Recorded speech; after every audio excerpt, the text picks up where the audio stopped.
What's going on, guys? I am with Moose, and today I'm back on MLB 17, the show, starting up my Atlanta Braves franchise. Very excited to get going as the Operation Sports rosters are finally out, and I'm going to show you guys exactly how to get them, and also start up my franchise, of course. If you guys missed yesterday's video, though, check it out.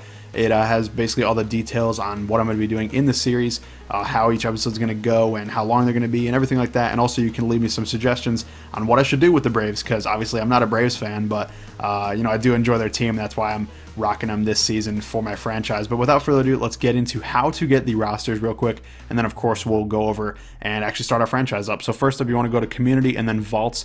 If you go to roster vault right here and then browse rosters, you should be able to find it, no problem. It should easily be the first one. Honestly, this is 30 minutes after it came out, and it's already number one. You guys can see hashtag OSFM17 opening day version 1. They will have multiple versions throughout the year, but this is version 1, of course. It's already at a 99.34% rating, which is pretty impressive. It should, like I said, it should not be very hard to find at all. It should be the top one, and if it's not, then scroll through, but it really should be. So once you do that, you basically just download it. I already did this. You save it and stuff. Press R2 there, and then it'll be saved into your rosters. And then when you go over here, franchise, hit new or whatever, and then you go to saved rosters when you want to click it, and then right there it is, and you get your saved roster on your team. So let's get into it. Braves franchise. Let's see what we got to do when we start it up. All right, guys, here we are, Atlanta Braves. We are the 21st best team, at least in terms of all the other rankings. 7th in contact, 11th in defense. Those are our best, but 28th in power, not very good. 22nd in pitching and 23rd in speed. Definitely got to improve those. Our yearly goal is finish over 500, and the contract goal is going to be to reach the postseason. Hopefully we can do just that. Team budget, $186 million. Let's see what we got to do here. We're going to keep all this stuff the same. Went through this stuff earlier, making sure that it's all the same, but basically it's as real as we can get. No fantasy draft, no legend free agents. I can't control the computer's rosters. I don't force trades, and we'll have the DH because we're in the NL. Now these I'm going to set to manual. You can do whatever you want if you do your own franchise, but I'm going to make sure that I have to do the strict scouting and drafting. I have to hire and fire staff, the 40-man roster, all that kind of stuff. I'm going to be doing all of that, and of course setting the lineups and rotations. That is obviously what I'll be doing as well. So we're going to start in the regular season. Don't really need to start in spring training. There's no real need for that. So we're going to start in the regular season and get this thing going. We'll show you guys a big trade I want to try to make early on, another signing I want to make, and then, of course, the lineups and the rotations, and see what our team is going to be looking like early on. Alright, guys, so here is the lineup. This is before any roster moves, any trades, any free agent pickups and things like that. We do, I think, want to make a trade, but first up, let's take a look real quick through it and see what we kind of have. So if you guys see, we have some good players, Dansby Swanson, Ender Inciarte, Freddie Freeman, of course, best player on the Braves. Matt Kemp, sneaky good year last year, should be a nice piece for us. Nick Markakis, great, kind of middle of the order guy, 5'6" hitter and whatnot. Brandon Phillips, still kicking around, still doing some good things. Adonis Garcia, meh, that's one thing that we'll have to work on. And then Tyler Flowers and Kurt Suzuki, kind of both of them, catcher spot is so hard to find a guy that's, an everyday catcher besides like a Buster Posey, Yadier Molina, a few others out there. So I'm not too worried about the catcher right now. But Adonis Garcia, like I mentioned, is kind of just a meh player to me. Like, I don't really care too much about him, and I don't really have an attachment to him. It's not like he's a prospect. He's 31 years old. He really has kind of reached his potential, and for that matter, I think I'm going to look for a third base replacement. So let's go over to the trade block, see who we can maybe pick up over there. So the first guy I wanted to go after was actually Todd Frazier. He has amazing power, of course, hit 40 home runs last year, which is absurd, but unfortunately the White Sox are really not trying to deal him at this time, which I guess I can understand, beginning of the season, but then again, the White Sox should be dealing every single player they have. They're not going to win right now, that's for sure. I mean, their roster is okay, but they're really not going to contend, especially in that division. That's so tough with the Indians and, of course, the Tigers there as well. And even the Royals could even make some noise. So, the White Sox really should be dealing everybody away, but I guess not. So we're going to go to a division rival of theirs, like I mentioned, the Royals, who also could be dealing away some guys, and they are going to be dealing away Mike Moustakas, hopefully, for us. Now, he's not a great hitter per se, about 60 in every single stat you guys can see there on his little wheel, but amazing fielding, solid speed at 46, and 82 vision, really nice. He's always going to give you a good at-bat, so we're going to try to get Mike Moustakas off their hands. He is in the final year of his contract, so that's something to be aware of, that we need to kind of be aware of, but hopefully we can work around that and maybe even re-sign him. because he's still fairly young, only 28 years old, not too bad. We're obviously going to throw in Adonis because we don't really need him if we're getting Moustakas, and then we're going to move down and actually give him a prospect because, of course, we're getting a better player in Moustakas than Adonis Garcia, and what player are we going to give up? Aaron Blair is actually the guy we're going to be giving up here. He debuted with the Braves last season, kind of a prospect, a little bit older, he's 24 years old, but he has good potential, could turn into like a middle of the order starting pitcher, but we don't really have a spot for him right now. Our rotation's pretty set, at least for the next year or two, so Blair really does not have a spot for us, and that's why we're going to be getting rid of him, hopefully, and see if the Royals accept this one. And sounds like a good deal to us. We'll accept that trade. And welcome to the Braves, Mike Moustakas. Should be a very good addition to the squad right there. You guys can see third base in that Braves uniform looking very, very nice. The first deal that we made. And we'll see where he slots into the lineup. We'll show you guys that in a little bit. But first up, we got to take a look at another addition to the squad that we could possibly make. So another concern of mine definitely coming into the season, I know a lot of Braves fans in real life as well, is going to be their bullpen. It is not very good. I'll just be straight up with it. They have Josh Commenter, Sam Freeman, Chaz Rowe, Eric O'Flaherty, Arodys Vizcaino, Ian Kroll, and Jim Johnson. And really the only one I have any confidence in is Arodys Vizcaino and maybe a little bit in Jim Johnson.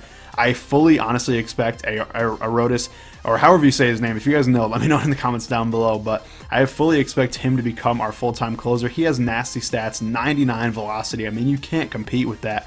That is absolutely nasty, and I definitely expect him to become the closer, but Jim Johnson will kind of, be the closer to start off. He does have that reputation, been in the league for a long time. You guys can see his stats right here. Been in the league since 2006, really impressive, and, has 154 career saves. That's pretty good, whereas Arodys, let's see if he has any, honestly. I'm not even sure. He has 19 career saves, so really not that many compared to Jim Johnson. So of course Jim will get the nod to start us off, but who can we possibly get to improve this bullpen a little bit and maybe get like Eric O'Flaherty out of here and possibly down to like AAA? He's only a 60 overall, and we already have a couple other lefties in Sam Freeman and Ian Kroll. So what are we going to do? We're going to move over to free agents and see who we got here. Of course Jordan Walden here, but he's hurt in real life, so I don't want to pick him up. Sean Burnett there as well, but one guy that I really want to get is a guy with an amazing track record, Jonathan Papelbon. Of course, the last few seasons, he's been down in his luck, or, down in his skills, I suppose you could say.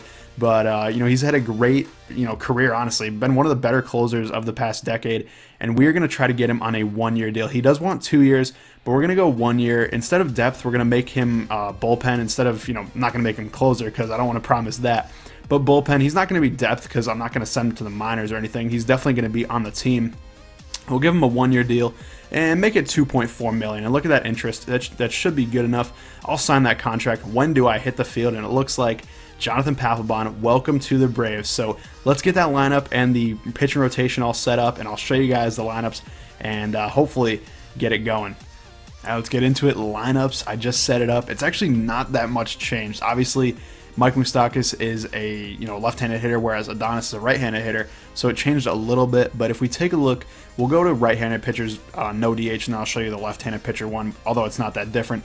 Ender NCRT leading off, of course, good speed, really good contact, great vision, great leadoff hitter for us. Dansby Swanson, all-around great player, and should continue to develop into an even better player, hopefully, in the 2-hole. Freddie Freeman, number 3, we already talked enough about him. Everybody knows Freddie Freeman is, the Braves' main man, so he's going to be the 3-hitter. Matt Kemp at 4. Definitely nice to see him there in right field. And then Mike Moustakas is going to be hitting 5th. This was where Nick Markakis was hitting, but I like Moustakas' power a little bit better than Markakis. Markakis probably a little bit better of a hitter all around, but Moustakas has better power, and I think he's got more of a chance to have guys on base like Swanson, Freeman, and Kemp, where he can drive them in with doubles and home runs and whatnot.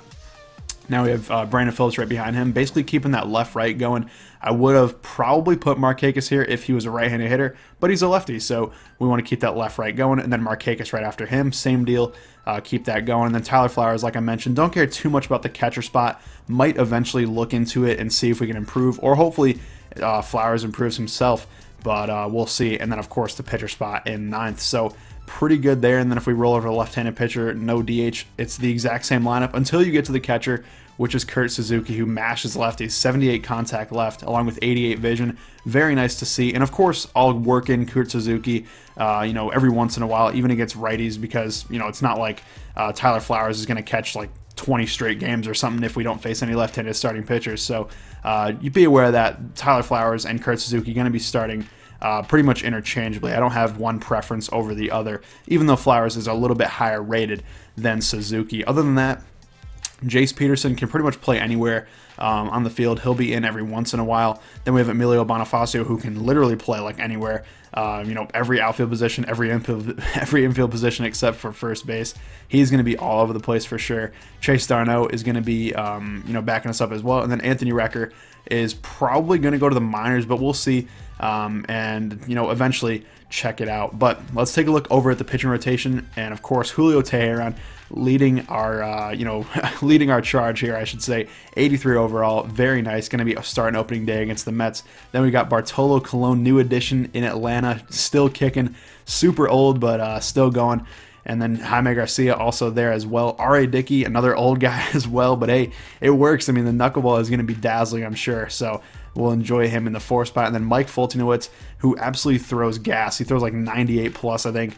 89 velocity. Very nice to see. And he'll be our 5 starter for now. And then we have Josh Kalmenter, who could, I believe, be a starter. Only 57 stamina, though. A little bit lower than I thought it would be, but potentially could be a starter if we needed him to. Then we have Sam Freeman, probably our lefty specialist, along with Ian Kroll. Chaz Rowe will be there as well. And then our setup man, Arodys Vizcaíno, and Jonathan Papelbon, of course. Arodys is going to be our 8th inning guy for sure at the start. And then Jim Johnson, obviously, closing down games and hopefully nailing it down and giving us some wins. So that is the rotation. Now let's take a look at our top prospects and see exactly who we think will be coming up very soon. All right, here are the top prospects. If we go all the way down to number 12 is our top prospect, Ozzie Albies. Definitely a great, middle infielder. Going to be our second baseman of the future, likely. Brandon Phillips kind of holding down the fort for now. We'll see if we end up trading Ozzie down the road. He's very close to the MLB, though. Definitely going to probably be a September call-up. His stats are already pretty good, along with that 80 speed. That's very nice to see, and definitely excited to get this guy on the roster. Going to be, very interesting to see what he can do. Hopefully he tears up the minors and makes it easier for us to call him up, but we'll see how he progresses. Of course, we'll be keeping an eye on him for sure, as he is our top prospect. And then the other one in the top 50 for us, if we go down a little bit farther, is going to be Colby Allard, a starting pitcher, lefty in Double-A right now, only 19 years old. Probably not going to see the majors quite yet this season, but obviously we'll monitor how he's doing as well. Does look very solid though, and has some nice pitches. 4-seam fastball, 12-6 curve, and a changeup. Hopefully he can develop another pitch. That would be very nice to see. Maybe like a 2-seam fastball, maybe like a cutter, something like that, and we'll see exactly how he's going to be playing. But those are the 2 guys I wanted to highlight real quick that are in the top 50 for us, at least, of prospects, and it should be very interesting to see what they do. Now, that will do it for this video, guys, but thank you guys for watching. I hope you enjoyed. If you did, please leave a like down below, and absolutely make sure to check back very soon, probably tomorrow, for the next episode, where we're going to be playing these 3 games, opening day, of course, and then the next 2 games against the Mets, and then probably simming through until we get to our opening day at SunTrust Park, the opening week. It should be very interesting to see. Hopefully we get it started. Let me know what you guys think of the Mike Moustakas trade and the Jonathan Papelbon signing, but thank you guys for watching, and I'll see you later.